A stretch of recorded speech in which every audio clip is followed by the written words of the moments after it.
Chers amis auditeurs, bonjour, bienvenue pour ce nouveau rendez-vous des Bouchées Doubles, une nouvelle émission avec mon compère, mon complice Gregorovitch, animateur du principal site de réinformation sur la gnose mondialiste, Noach, le site noach.es. Également en présence avec nous aujourd'hui, présence exceptionnelle d'un invité de marque, en la personne de Yuri Rochka, ancien ministre de la Moldavie, journaliste, écrivain, essayiste. Il se présentera lui-même tout à l'heure plus complètement. Il vous expliquera également, l'objet de cette émission, ce sera de vous expliquer les mésaventures qui ont été les siennes à partir du moment où il a découvert le poteau rose, on va dire, de la synagogue de Moscou, on va l'appeler comme ça, pour reprendre une de ces expressions que je trouve très riche, très expressive. Mais avant tout, je voudrais, si vous me permettez, vous faire état d'une situation qui m'est faite depuis le week-end dernier, puisque, comme vous le savez, pour la plupart d'entre vous, je réside en Espagne, ma famille réside en Espagne, et je suis entre Paris et l'Espagne pour mes activités professionnelles. Je suis à Paris pour mes activités familiales, je suis en Espagne avec eux, et donc je fais des allers-retours. Et lors de mon dernier retour en famille, qui était prévu en date du samedi 27 juin dernier, à 9 h du matin, à la descente de l'avion, j'ai eu la surprise de voir que mon épouse n'était pas à l'aéroport, ce qui aurait pu arriver s'il y a un problème, même modeste, s'était produit. Donc j'ai tenté de l'appeler. Et à partir du moment où j'ai essayé de l'appeler, j'ai été appelé à mon tour sur mon WhatsApp par la gendarmerie espagnole qui s'appelle la Guardia Civile.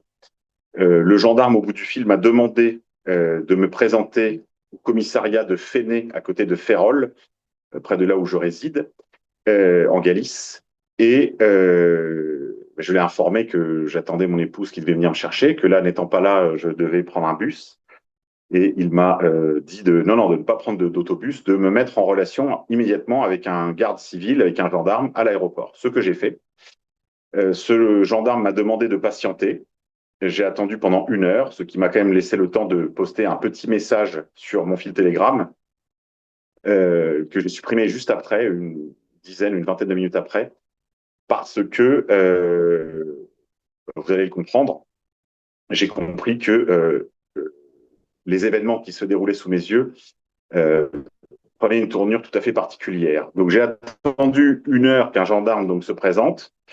Il devait être autour de 10 h, 10 h 15, quand il m'a informé que je faisais l'objet d'une plainte, que ma femme et mes enfants allaient bien, mais que je faisais l'objet d'une plainte et que tout cela allait s'éclaircir dans les minutes et les heures qui venaient. Il m'a demandé d'attendre la venue d'une avocate commise d'office qui m'a donc donné communication de cette plainte. C'est à ce moment-là que j'ai eu la surprise de découvrir que je faisais donc l'objet d'une plainte de ma compagne, qui se prénomme Louise, que certains d'entre vous connaissent sous le pseudonyme de Isolde Turan, puisque c'est elle qui avait infiltré les Femen il y a de cela plusieurs années. J'aurai l'occasion d'y revenir tout à l'heure. Et donc, elle portait plainte pour quatre chefs d'inculpation, on va dire. Le premier, c'était des violences économiques. Alors, il faut savoir qu'en Espagne, tous les 4 chefs d'accusation qui vont m'être appliqués relèvent de ce qu'ils appellent les violences de genre.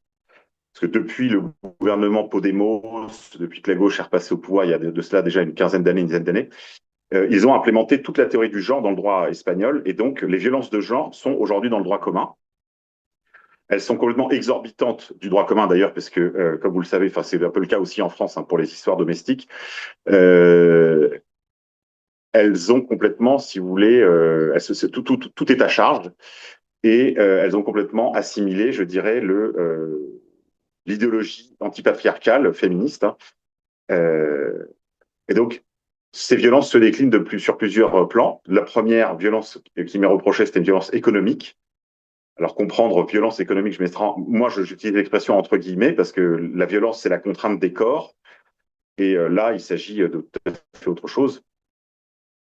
On peut parler de pression si on veut, on peut parler de beaucoup de choses, mais violence, le mot est à mon avis inapproprié. Enfin, c'est un autre sujet. Donc, qu'est-ce que c'est que les violences économiques? C'est principalement le chantage aux ressources, la confiscation des ressources du foyer, ce genre de choses, vous voyez. Tout ce qui a trait, en fait, le fait parfois même de ne pas subvenir suffisamment aux besoins du foyer peut être également qualifié de violence économique.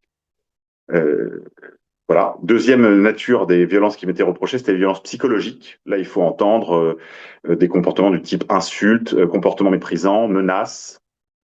Troisième chef d'accusation, dont j'ai pris connaissance à la lecture de la déposition de Louise, c'est la violence sur les enfants. Alors, ce qui est très paradoxal, parce que plus tard, un peu plus tard, à la fin de l'audience, de l'audition plus exactement, enfin de l'échange avec l'avocate commise d'office, elle me lira la note de synthèse qui stipule bien qu'il n'y a aucune trace de coup, pas de consultation médicale, pas de précédent, pas de plainte antérieure, et cela depuis les 12 années de vie commune. Donc, ce sont des violences sur les enfants qui sont décrites d'ailleurs dans la déposition de ma compagne de manière assez particulière parce que justement elle décrit des épisodes, des anecdotes pourrait-on dire, mais où il n'y a jamais de violence contre les enfants, je veux dire au sens de il n'y a jamais de violence physique contre eux. Et puis dernière accusation extrêmement grave qui selon moi équivaut d'ailleurs à une condamnation à mort, je vais y revenir tout de suite, c'est une accusation de viol durant les fêtes de Noël de 2025-2026, voilà, décembre 2025. Je dois dire qu'en cette occurrence-là, ma femme a été héroïque parce qu'elle a, malgré les pressions qu'elle a dû subir pour déposer une telle plainte, elle a eu la grandeur d'âme de ne pas m'accuser d'avoir abusé des enfants. Et pour ça, évidemment, je lui suis reconnaissant. Si on se résume, j'arrive à l'aéroport, ma femme n'est pas là.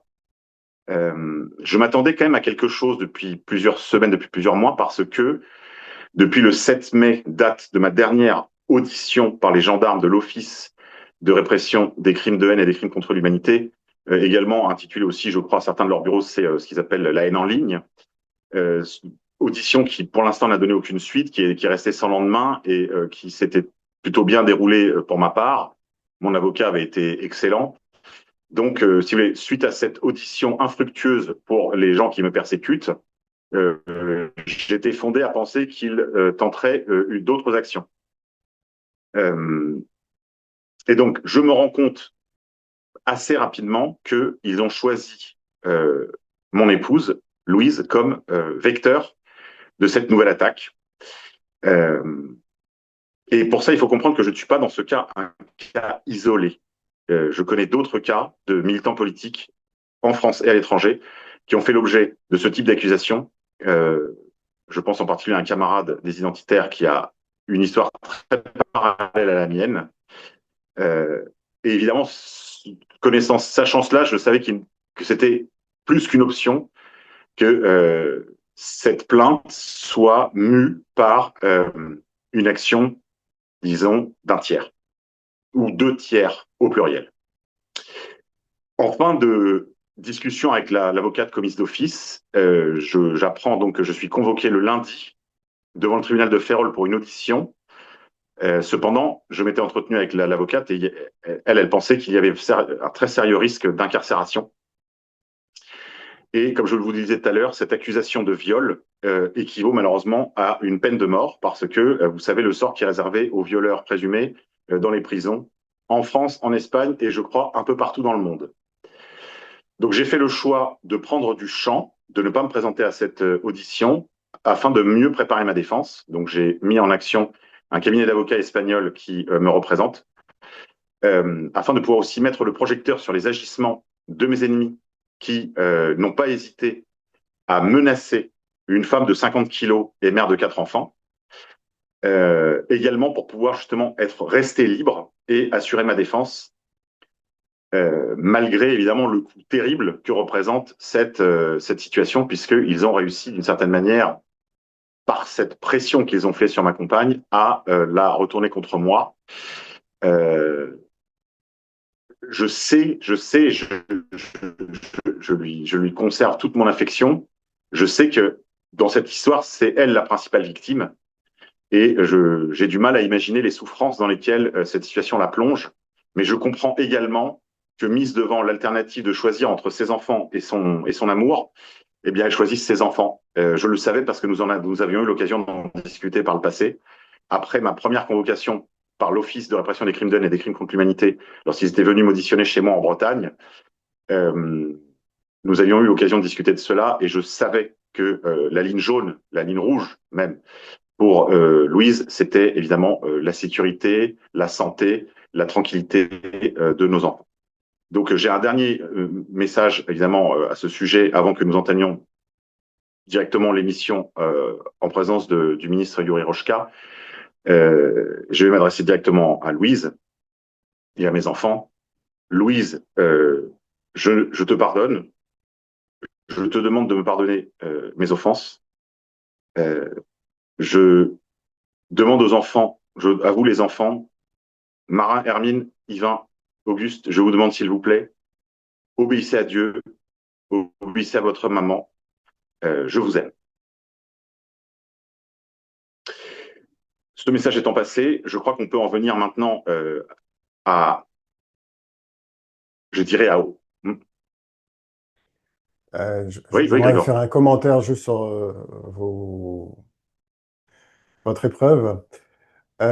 C'est que effectivement, vous avez parlé du 7 mai, où effectivement vous étiez accusé, faut-il le rappeler, d'avoir simplement dit sur Internet, très bien, si vous aviez des preuves quant à l'implication de Chabad Lubavitch dans l'incendie de Crown Montana, apportez-les-moi à quelqu'un, voilà. Et ce quelqu'un n'a jamais été, lui, auditionné. Et vous avez juste, simplement parce que vous saviez qu'il y a l'impossibilité de présenter des preuves matérielles, on vous a cherché dessus. Donc ça veut dire qu'ils sont au taquet. Ça, c'est la première chose qu'il faut comprendre. Et cette audition s'inscrit elle-même dans la victoire que vous avez eue face à l'entreprise Potemkin, hein, maintenant on a le droit de le dire, Culture pour tous, alias Contre-Culture, que Alain Soral a agité contre vous, parce que vous n'aviez pas le droit d'utiliser cette expression. Or, vous avez démontré accompagné de Pierre Hillard au mois de décembre, et vous avez gagné haut la main. Ils ont été entièrement déboutés, ils n'ont pas fait appel. Je crois que, en fait, c'est toujours, je ne vais pas me prononcer évidemment sur un cas judiciaire, voilà, mais effectivement, j'ai déjà eu oui dire, effectivement, du chantage au placement des enfants. Et ça, c'est quelque chose qu'il faut absolument comprendre. C'est que vous, en plus, vous êtes professionnellement, vous remontez à chaque fois sur Paris. Ça fait un mois que vous n'étiez pas donc à votre domicile, en compagnie de votre épouse et vos enfants. Et vous m'avez dit, pardon, je ne veux pas effleurer de secret, mais que vous aviez des échanges vocaux, textuels et même visio, puisque vous voyez vos enfants, tout à fait ordinaires, tout à fait normaux. Et enfin, dernier point, elle insistait, quand le jeudi soir, donc l'avant-veille de votre arrivée en Espagne, à ce que vous reveniez bien. Donc tout ça ressemble diablement à un guet-apens. C'est-à-dire qu'il ne s'agissait pas uniquement de vous savoir éloigné. Voilà, il s'agissait de vous cueillir. Oui, ça c'est un point très important. Là où un des points qui me conduit à comprendre qu'il s'agit bien d'une opération où des tiers sont intervenus, c'est que si elle était si malheureuse de notre relation conjugale, il lui suffisait de me dire, écoute, ne rentre pas, j'ai changé les clés, euh, prends contact avec mon avocat. Voilà, ça a pu se terminer. Vous voyez, une histoire de couple qui tourne mal peut tout à fait se finir comme cela, sans ce besoin, je dirais, d'un drama extraordinaire, où des accusations très graves sont portées, et des accusations, comme je l'ai dit tout à l'heure, des accusations qui, dans les prisons, équivalent à une peine de mort, ou en tout cas à un risque extrêmement élevé sur la sécurité, la santé de la personne qui est ainsi accusée. Est-il besoin de le préciser de manière fallacieuse, de manière... c'est une accusation calomnieuse. Donc, si vous voulez, il y a un autre événement aussi qui me laisse penser, un autre élément qui me laisse penser que c'est bien de cela dont il s'agit. Sans donner trop de détails, un de nos amis, un de mes amis, un camarade, a été auditionné de manière exceptionnelle, au-delà des 48 heures légales, sur une affaire dont je ne connais pas les détails, mais qui n'a rien à voir avec ce dont nous discutons là présentement, et dont il a d'ailleurs réussi à se dégager en expliquant qu'il n'avait rien à voir avec cette affaire. Mais dans le cours de son audition, il y a quand même un élément intéressant, c'est qu'il a été auditionné au siège de la DCRI à Levallois. Pendant un bon quart d'heure, m'a-t-il dit, mon cas a été évoqué. Alors, là aussi, j'ai un message pour les gens de la DCRI. Je ne suis pas un espion russe. Je ne travaille pas pour la synagogue de Moscou. Je ne travaille pas pour les réseaux douginiens ou poutiniens. Nous allons y revenir tout de suite avec Yuri Rochka. C'est la semaine dernière, c'est un point important. C'était la semaine dernière. Oui, ça date de la semaine dernière, absolument. Donc voilà, il faut que les gens dans ces bureaux le comprennent. Je ne suis pas membre d'une organisation étrangère. Je ne fais pas partie des opérations d'ingérence en France. J'ai même eu à me défendre contre ces ingérences devant le tribunal, comme vous le rappeliez tout à l'heure, et j'ai gagné haut la main. J'ai démontré devant le tribunal de la 17e chambre correctionnelle que l'entreprise Culture pour tous contre Culture et la galaxie soralienne était une entreprise Potemkin. Voilà, je l'ai prouvé à la barre. Et le tribunal m'a suivi, malgré le fait que j'ai rappelé que j'étais un horrible personnage d'extrême droite et un turbo-conspirationniste. Voilà, ça je l'ai dit à la barre. Et je ne me suis pas déballonné. Et le tribunal m'a quand même suivi dans ses conclusions. Donc, voilà, c'est juste un nouveau rebondissement. Mais je crois que Yuri Rochka, qui patiente très chrétiennement, a, lui, des aventures beaucoup plus anciennes. Elles commencent bien avant les miennes, et aussi autrement rocambolesques, même si je crois qu'il y a plus d'un parallèle. Nous allons y revenir.